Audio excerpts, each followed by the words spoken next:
Assalamualaikum warahmatullahi wabarakatuh. Salam sejahtera untuk kita semua. Rekan-rekan media yang kami hormati, masyarakat Indonesia yang dimuliakan oleh Allah Subhanahu wa Ta'ala. Hari ini kami menyampaikan hal penting terkait pelayanan ibadah haji tahun 2025 Masehi.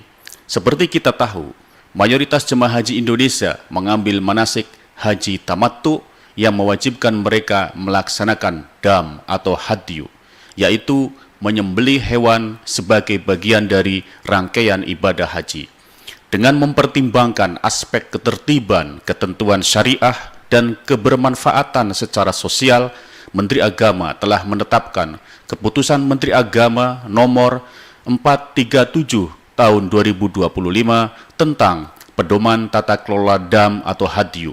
KMA ini ditandatangani pada 21 April 2025 di Jakarta. Apa saja yang diatur dalam KMA ini? Pertama, pedoman ini menekankan bahwa pengelolaan dam atau hadyu harus memenuhi prinsip syar'i maslahat, transparan, akuntabel, dan berdampak positif bagi umat. Kedua, KMA ini mengatur secara detail tentang jenis dan kriteria hewan yang boleh digunakan untuk dam, standar harga hewan dam agar tidak memberatkan jemaah dan tidak merugikan pihak manapun, siapa saja yang bertanggung jawab, mulai dari Direktorat Jenderal Penyelenggaraan Haji dan Umroh, Basnas, sampai petugas haji di lapangan. Proses penyembelihan yang harus dilakukan di rumah potong hewan atau RPH yang memenuhi syarat, distribusi dan pemanfaatan daging hadyu agar tidak hanya sah secara syariat tetapi juga bermanfaat secara sosial. Ketiga, ada pengawasan dan pelaporan yang ketat untuk memastikan semua proses ini berjalan baik dan akuntabel. Selanjutnya, untuk memberikan panduan teknis pelaksanaan dam atau hadyu, telah diterbitkan Keputusan Direktur Jenderal Penyelenggaraan Haji dan Umroh nomor 162 tahun 2025. Berdasarkan keputusan tersebut, telah ditentukan bahwa pembayaran dam atau hadyu bagi petugas dilakukan melalui mekanisme resmi dan transparan. Berikut adalah tahapan mekanisme pembayaran dam atau hadyu tahun 2025 Masehi. Petugas PPIH melakukan pembayaran dam atau hadyu melalui rekening resmi yang telah ditetapkan, yakni rekening atas nama Badan Amil Zakat Nasional atau Basnas. Nomor rekening khusus untuk tahun 2025 adalah 500511510 di Bank Syariah Indonesia.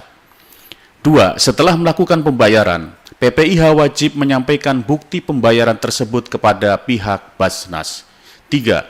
Basnas akan memverifikasi dan memberikan bukti pembayaran yang sah kembali kepada PPIH sebagai arsip administrasi dan pelaporan.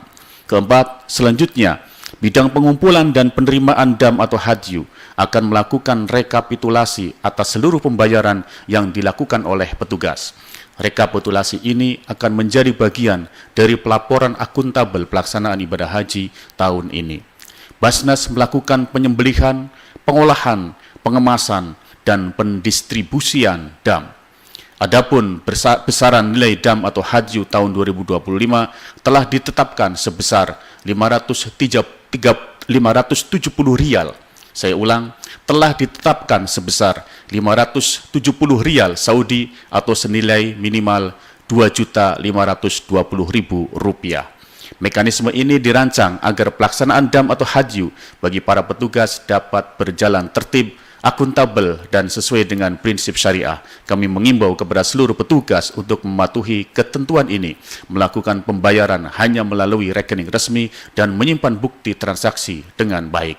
Perlu kami sampaikan, pembayaran dam atau hadyu melalui Basnas baru diterapkan tahun ini. Secara teknis, ini menjadi keharusan bagi petugas haji. Sementara bagi jemaah, mereka boleh memilih membayar dam atau hadyu melalui Basnas atau mekanisme lainnya.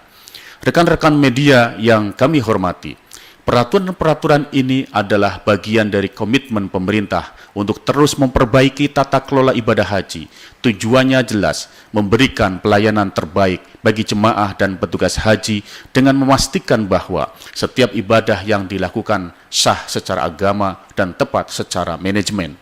Kami mengajak semua pihak, baik yang bertugas di lapangan, lembaga mitra, maupun masyarakat luas untuk mendukung penerapan pedoman ini dengan sebaik-baiknya.